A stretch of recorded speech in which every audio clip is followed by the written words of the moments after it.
आप हैं शशि शेखर रस्तोगी जी, भावी मेयर प्रत्याशी। क्या लगता है आपको कि आपके शहर में क्या कुछ काम ऐसा अधूरा रह गया जो नहीं हुआ, जिसको लेकर आप चुनावी मैदान में उतर रहे हैं? देखिए, काम तो अधूरा पूछा जाए तो हर डिपार्टमेंट भी जो है आपका नगर निगम का अधूरे ही काम के बदौलत अभी जिंदा है।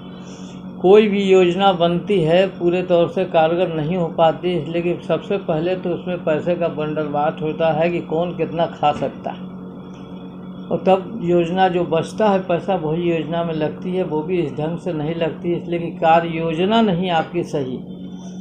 काम को किस तरीके से कराना है, किससे कराना है और कैसे कराना, ये माने रखता है। एमबीए जो पढ़ाई होती है इसी चीज़ की होती है, और यहाँ जो लोग हैं वो पढ़ाई ये पढ़ते हैं कि पैसा कैसे बांट के खाया जाए।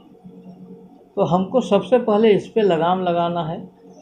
जो काम, जो भी योजना बने, छोटी हो या बड़ी हो, तो उसको सही ढंग से अगर काम कराया जाए तो योजना इतनी बढ़िया होती है, बड़ी बड़ी होती है। पैसे का भी अभाव नहीं है, लेकिन अभाव है इच्छा शक्ति का, काम कराने वाले की शक्ति का, उसके दिमाग की बात। काम होता है। अभी 350वां जयंती जब था, यहाँ सारे नाले को बिल्कुल बंद कर दिया गया। बड़ा सफाई दिखाया गया कि बड़ा शहर चौड़ा है, साफ़ सुथरा, लेकिन उसका कहीं भी दूरगामी परिणाम नहीं सोचा गया कि सब बंद कर दिया तो पानी निकलेगा कहाँ से। और उसके कारण आपने देखा होगा जो पटना सिटी इतना व्यवस्थित बना हुआ था, यहाँ कभी हमने, मेरी उम्र 70 साल है, हमने कभी आज तक पानी जमते नहीं देखा पटना सिटी में, तो कभी सोचा भी नहीं था, कल्पना भी नहीं थी। लेकिन हम लोग को उस दिन मजबूरी में ये झेलना पड़ा। आप लोग को खूब मालूम है कि कितने दिन तक पानी रुका रहा, निकल नहीं सका। क्यों नहीं निकल सका? आप कहीं भी 1 इंच का भी छेद नहीं था। पूरा शहर जो है बंद हो गया, नाली बंद कर दिया गया, खाली दिखाने के लिए कि हम बड़े साफ़ सुथरा हैं और हमारी सड़कें चौड़ी। आपने जैसा कि बताया कि आप महिलाओं के लिए, खास करके महिला और पुरुष तो आपने लिखा है, लेकिन महिलाओं के लिए खास तौर पे आप सामुदायिक शौचालय बनाएंगे अगर आपकी सरकार, मतलब आप बनते हैं मेयर। तो आखिर आपको ऐसा क्यों लगा कि महिलाओं के लिए शौचालय का अभाव है और ये मेरी चीज़ है?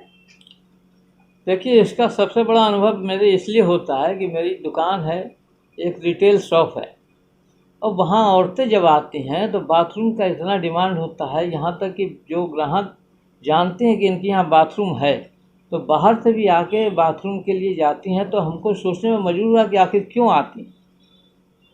तो जब मालूम किया तो मालूम हुआ कि इतने बड़े शहर में कहीं भी महिलाओं के लिए कोई बाथरूम है ही नहीं। मैंने कई दफ़े सोशल मीडिया पे भी आवाज़ उठाई, यहाँ के मेयर से भी कहा कि आप महिला हैं तो महिलाओं के लिए कम से कम थोड़े थोड़े दूर पर कुछ नहीं तो यूरिनल की व्यवस्था करावें, जिससे औरतों को जो तकलीफ़ होती है वो दूर हो। मेरे गली में ही 3-3 स्कूल बच्चियों का एक बहुत बड़ा स्कूल है, स्कूल के भीतर भी बाथरूम नहीं था। बाथरूम मैंने बनवाना का तो बनवा दिया, लेकिन उसका मेंटेनेंस नहीं हुआ। आगे चल के 2 साल में ही कोलैप्स हो गया, सब टूट टाट गया, कोई व्यवस्था सफाई की नहीं। तो आप सोच सकते हैं कि भाई जो चीज़ आदमी हम झेलते हैं तो उसका तो निदान होना ही चाहिए। आखिर वो क्या रीजन था कि बिजनेसमैन से लेके आपने समाज सेवा किया और अब आप पटना को बदलने की चाह रखते हैं? क्या सोच थी इसके पीछे? देखिए, बिजनेस होता है पैसा कमाने के लिए, और हर आदमी की कोशिश रहती है कि अपना जीवन स्तर सुधारें, इसलिए कि अगर उसके पास पैसा नहीं होगा तो कुछ नहीं कर सके। दूसरी बात, समाज सेवा की बात किसी के कहने से नहीं होती, आपके दिल में जज्बा होना चाहिए काम करने का।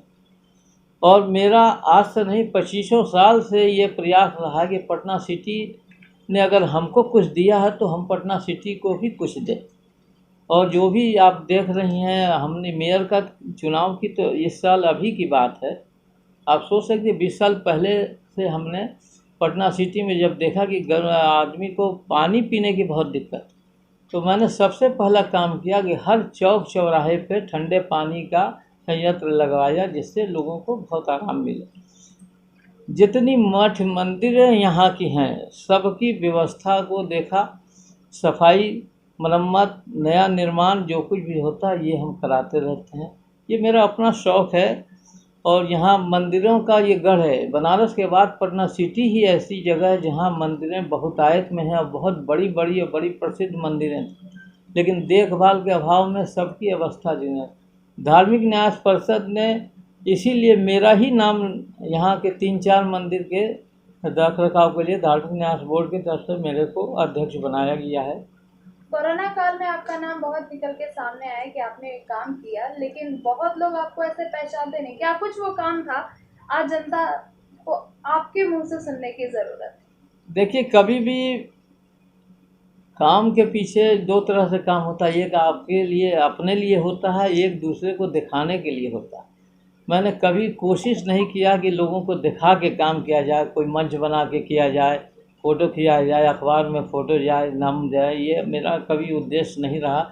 इसलिए हमने कोरोना काल में भी घर घर जाके अनाज बांटा।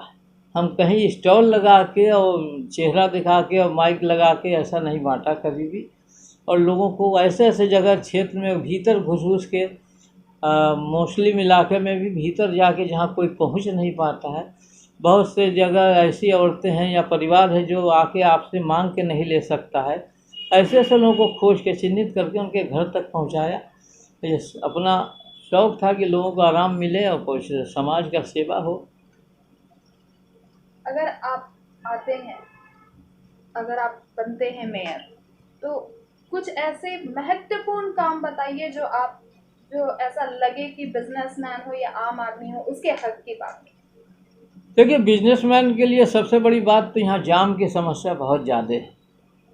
तो होना ये नहीं चाहिए, हम नहीं कहते हैं किसी को उजाड़ दो, किसी को तोड़ दो, हटा दो, ये नहीं चाहते हैं कि भाई वो भी किसी तरह से अपनी जीविका चलाना चाहता है, लेकिन उसको व्यवस्थित कीजिए। वेंडर जोन है, सब्जी वाले हैं, उनके जगह चिन्हित कीजिए, उनको स्थान दीजिए, उनका काम दीजिए। जो वेंडर हैं उनको भी आप बेचने के लिए सहूलियत दीजिए। उनके कारण जाम नहीं लगे इसकी व्यवस्था कीजिए कि बेतरतीब ढंग से वो खड़ा नहीं करें। टेम्पो वाले जहाँ तहाँ खड़ा है, ट्रैफिक की व्यवस्था सुधारी जाए। ये सब जो काम होता है, महत्वपूर्ण काम होता है, इस पर थोड़ा सा भी अगर ध्यान दिया जाए तो निश्चित है कि जाम की भी समस्या हल हो जाएगी, बिजनेस बढ़ेगा। दूसरी चीज़ ये है कि आप जो कहती हैं कि आप क्या करेंगे, तो एक हम लोग जो भी पोस्ट पे जो आदमी जाता है उसका भी एक दायरा लिमिटेड होता है, जो उसका कहता है कि आप के हाथ में ये ताकत है। तो जहाँ जहाँ भी मेरे हाथ में जो भी ताकत आवेगी, निश्चित है कि हम उसका उपयोग जनता की भलाई के लिए करेंगे। जैसे कहीं शौचालय नहीं, मेरी पहली प्राथमिकता होगी कि हर वार्ड में शौचालय का निर्माण जरूर हो, उस ऐसा शौचालय हो जिसकी देखभाल हो। ये नहीं कि बना के छोड़ दिया और कल को जिस हाल में रहता है कि आदमी कुत्ता भी नहीं जा सकता है, ऐसा नहीं होना चाहिए। यहाँ 2500 यूरिनल बनाया गया था, लेकिन मेरे ख्याल से 3-4 महीने के भीतर ही ख़त्म हो जाता है। दूसरी चीज़ है कि प्राथमिक शिक्षा भी हर वार्ड में है, स्कूल हैं, बहुत सी जगह छोटी स्कूल भी हैं, उसकी व्यवस्था हो जिसमें बच्चे आएँ तो शांति से पढ़ें और अपने को डेवलप करें, उसकी व्यवस्था होनी चाहिए। प्राथमिक चिकित्सा केंद्र का बहुत अभाव है। हमने देखा है कि खासकर ग्रामीण क्षेत्र वगैरह में हम लोग कैंप लगाते हैं, कभी दादाबाड़ी के नाम से लगाया, कभी मारवाड़ी सेवा समिति के नाम से। तो वो ये भी बहुत ज़रूरी है कि हर वार्ड में आपको चिकित्सा केंद्र निःशुल्क होना चाहिए कि जिसमें गरीब लोगों को बहुत मदद हो, उनको दवा भी मिले और उनको चिकित्सा की सुविधा हो, अच्छे डॉक्टर भी बैठें। ये सब कुछ बुनियादी ज़रूरत है जो सबसे पहले ज़रूरी है पटना के लिए, जो होना चाहिए। जनता से क्या अपील करना चाहेंगे आप? जनता से अपील तो यही कहते हैं कि आप जो चाहते हैं कि आपका मेयर सब काम करे, तो खाली मेयर अकेले नहीं कर सकता है। अगर आप उसका सहयोग करेंगे, जैसे कूड़ा उठाने की बात है, कूड़ा उठाने का एक टाइम होता है, उस टाइम के पहले अगर आप कूड़ा अगर निकालती हैं और कूड़ा उठ जाए तो शहर अपने आप स्वच्छ होगा। और हमको बताने की ज़रूरत नहीं है कि छठ में आप किस तरीके से शहर को साफ़ सुथरा रखते हैं। अगर वही जज्बा आप साल भर बना के रखें तो क्यों नहीं शहर साफ होगा। ये खाली एक अकेले मेयर और पार्षद का काम नहीं होता, सारी जनता को इसमें जागरूक होना। और मेरी कोशिश ये रहेगी कि हर मोहल्ले लोगों को जागरूक करें कि भाई आप सफाई के प्रति खुद जागरूक होकर इसमें सहयोग करें, तभी संभव है कि ये आपका जो भी कार्यक्रम है सफल होता है। सरकार योजना बना देती है लेकिन उसका क्रियान्वयन नहीं होने से ही गड़बड़ाता है। अगर सही तरीके से उसको लाया जाए प्लेटफार्म पर तो निश्चित है कि काम होगा, अच्छा होगा। अभी जो मौजूदा मेयर हैं उनके 5 साल हो चुके हैं, कैसे देखते हैं, कितना विकास कर पाएंगे? देखिए, किसी व्यक्ति विशेष के लिए कहने की ज़रूरत नहीं है, ये जनता बताएगी कि उसने क्या किया क्या नहीं किया। अगर जनता ये कहेगी कि अच्छे हैं तो उनको दोबारा लाएगी, अगर नहीं दोबारा लाते इसका मतलब है कि उन्होंने काम नहीं किया। ये हमसे पूछने की ज़रूरत है, व्यक्ति विशेष के लिए हम नहीं कुछ कहना चाहते हैं, ये आप जनता से पूछिए। फिर भी आप चुनाव में आ रहे हैं, आपने देखा होगा अपने क्षेत्र में कुछ हम चुनाव में आ रहे हैं, जो पटना में लगा कि पटना में ऐसा काम नहीं हुआ जो ऐसा होना चाहिए, सारे संसाधन के बावजूद आप इंदौर से ज़्यादा गाड़ियाँ रखे हुए हैं, वहाँ गाड़ियाँ 600 कुछ हैं, आपके यहाँ 720 गाड़ियाँ हैं। जनसंख्या इंदौर की आपसे कम है, ज़्यादा है तो भी वहाँ सफाई है, आपकी जनसंख्या कम है तो भी आपके यहाँ गंदगी है। आपके यहाँ कर्मचारियों की हाजिरी बनती है 90, 92, 95 और कर्मचारी काम करते हैं 30, ये क्या है, क्यों है? कहीं ना कहीं तो गड़बड़ी है ही। तो आप इसको अगर दूर कर लेते हैं और जनता का सहयोग मिलेगा और सामंजस्य बैठा के आप काम करेंगे, मैं किसी को तंग नहीं करना चाहता हूँ, ना किसी के प्रति विद्वेष है, लेकिन मेरा कहना इतना ही है कि जो भी आपके पास साधन है उसका उपयोग ढंग से कीजिए, तो निश्चित है कि काम आपका सफलतापूर्वक होगा।